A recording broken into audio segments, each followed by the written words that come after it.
First tonight, U.S. negotiators have been meeting a Russian delegation in Saudi Arabia today as part of Donald Trump's push for a swift end to the war in Ukraine. Separate talks between the Americans and Ukrainians on Sunday were described as constructive and meaningful by Ukraine's defense minister, who is leading his country's delegation of energy experts, diplomats and military officers. Ukraine and Russia follow a third night of Russian airstrikes on the Ukrainian capital, Kyiv, amid appeals by Ukraine to Russia to stop the onslaught.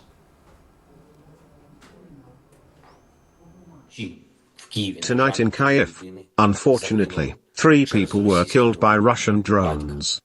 A father and daughter. The child was 5 years old. A Russian strike in Zaporizhzhia the day before took the lives of an entire family: mom, dad, daughter. My condolences to all the family and friends now. After the last meeting in Saudi Arabia, in Jeddah, today is the second meeting of the Ukrainian and American teams in Saudi Arabia. This time it was more technical. Our military, our diplomats, our representatives of the Ministry of Energy. I have just spoken with Rustam Umarov, and he informed me about the meeting and the course of the negotiations.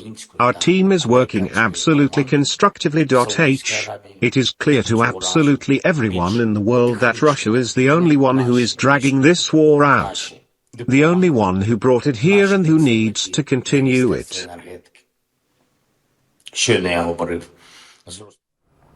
Volodymyr Zelensky. Well, for his assessment of these developments, I'm joined now on the line from London by the international affairs analyst, Dr. Marek Laskiewicz. Thank you very much indeed for joining us, Dr. Laskiewicz. What are you hearing about today's negotiations in Saudi Arabia between the Russians and the Americans?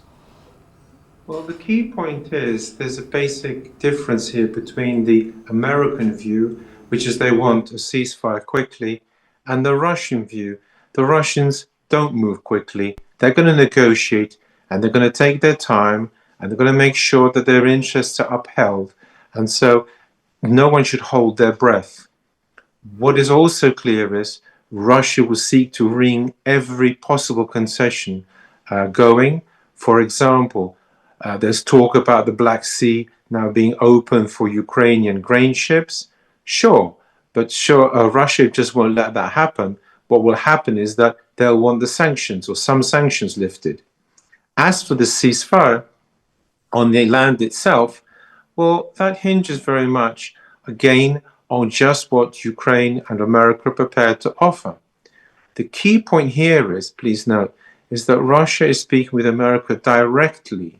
And that is the important point, because if it turns out that America likes what it's hearing from Russia, the danger is they'll try and pressurize Ukraine. And they've got a whole host of possibilities, not least of which is simply switching off their satellite vision system, the Starlink, which led to the fall of the Kursk incursion zone a short time ago. So clearly, the discussion centering around a 30-day ceasefire, but the Russians having a lot of concern about that. And of course, before Mr. Trump became president, he said he would end the war in Ukraine in just 24 hours. Well, I mean, 2 months into power, the reality is proving more difficult, isn't it? Alas, so yes. The Russians, of all people, have never been known to move quickly or to agree to things. There was the famous Mr. Gromyko from the Americans industry called Mr. Niet, because he vetoed everything he could going. And that's just how the Russians approach these things. Please note, there have been formidable negotiators for centuries now. Initially, of course, with countries like Poland, who found them very difficult to deal with. And even Germans, the same thing. The negotiations between Hitler and Stalin, you could argue Hitler won maybe the war initially, but in terms of negotiations, Stalin won all the time. And so therefore, all this is following a traditional Russian route: no rush, get it right, guard your interests, never ever be pushed into agreeing to anything. You've only got to look at the SALT talks, for example, to see how how long it takes to get anything done. It's very interesting when you use the word "niet" because it reminds me of this teacher we once had a long time ago who had defected from the old Soviet Union, and his nickname was "niet, niet, niet," because everything was always sort of "niet." But I mean, earlier officials from Ukraine, and we heard Vladimir Zelensky briefly there, they described their talks with the Americans on Sunday as constructive. What is your understanding of how those talks went? Well, the Ukrainians find themselves in a very difficult position, and they're basically putting a brave face on it. They're not going to knock the talks because then it will appear that they're the ones dragging their feet. So they're using these polite words like constructive, and they're just basically hoping that America won't agree to anything with Russia, which would be too painful. There's very little else they can actually do, because at the end of the day, Russia has more minerals, more everything to offer America, and America wants a ceasefire. And here, alas, what President Zelensky is saying simply reinforces the point. It's up to President Putin to agree. And in effect, what he said was, unwittingly, was that what President Putin decides and doesn't decide is how the war will stop or not stop. President Zelensky has little to say, except, as I said, to smile and hope the terms aren't too bad. And does it seem to you as if, rather than a 30-day ceasefire, the plan now seems to be moving in the direction of not attacking each other's energy and infrastructure sites? I don't think that will actually materialize. What is happening is something quite else. Russia wants a comprehensive settlement. America wants a quick fix followed by the comprehensive settlement. As I said at the very start, we have a complete difference of views. Are the Russians likely to go down the American route? No. The reason is quite simple. They're winning the war. They can certainly hold on. They can certainly even advance. They have no need to agree to anything. On the other hand, there's the prospect of being on good terms with Trump, and that's about all that we can say that might induce them to actually agree to any peace at all. And so therefore, I do not anticipate the ceasefire, the one that America wants. Rather, I anticipate they'll move down the line of negotiations, which will drag, but there is light at the end of the tunnel if America's, and Ukraine, to be more accurate, prepared to offer enough concessions.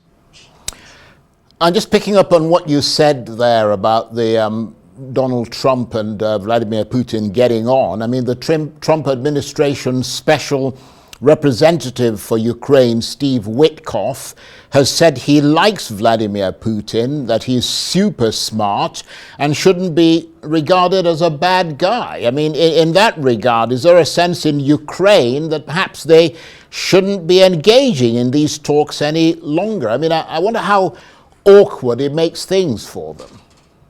Well, for Ukraine, it's very awkward. It's quite clear that what Americans have in mind is a deal, to use President Trump's term, that the deal is not going to be what Ukraine wants. The notion of all Russia abandoning all its occupied territories is simply a non-starter. The Americans have already said that. The Americans, for their part, find Putin easier to deal with Zelensky because Putin is prepared to do a deal on some sort of terms, whereas with Zelensky, it's all or nothing. And it's very hard for them, I think, the Americans, to deal with this because they basically do not accept President Zelensky's view that Russia must leave all the occupied territories and presumably pay some sort of reparations. At one time, he was talking about war crimes and goodness knows what. And so in this term, Ukraine is right to be worried, not just President Zelensky, but on your programs, you've shown the average Ukrainian is also worried about what's going to happen. These talks, and above all, also the quiet talks they're getting on about building up relations between America and Russia, mean that the deal is not going to be a good one for Ukraine, I think. I wonder, Dr. Laskiewicz, if you see any parallels today between what Donald Trump is doing with Vladimir Putin and what Neville Chamberlain tried to do with Adolf Hitler in the 1930s. I mean, did you cover that in any of your books, I wonder? Yes, but there is an interesting aspect to this, if I may.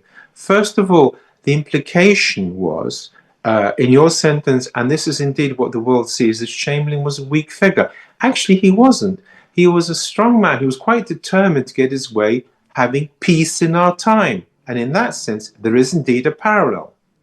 There was another aspect to this. Hitler held out for maximum possible terms, and in effect, Chamberlain agreed to this in order to have peace in our time. And the other point is that there was no peace in our time, and in my books, yes, I can tell you now, there will be no peace because Putin will regroup, and if he doesn't attack Ukraine, will simply attack elsewhere. As things stand, he's on a winning ticket. And on a winning ticket, no one, when on the roll, so to speak, is going to get off. On the contrary, there are all sorts of possibilities opening up to him, which under President Biden was simply off limits.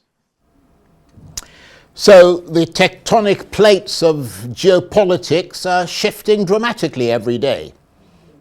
Yes, one thing you can say about President Trump is every day is different. It's very hard to guess precisely what he's going to do. What is very important here is that the correct approach would have been to make some sort of compromise deal, but this is not happening. President Trump is going down the Chamberlain route and not round the compromise route. Actually, there was an opportunity. Unfortunately, technology has silenced Dr. Marek Laskiewicz there, and I was rather enjoying that last bit because essentially he was talking about the Chamberlain-Trump analogy, but we're going to have to leave that for another day. And,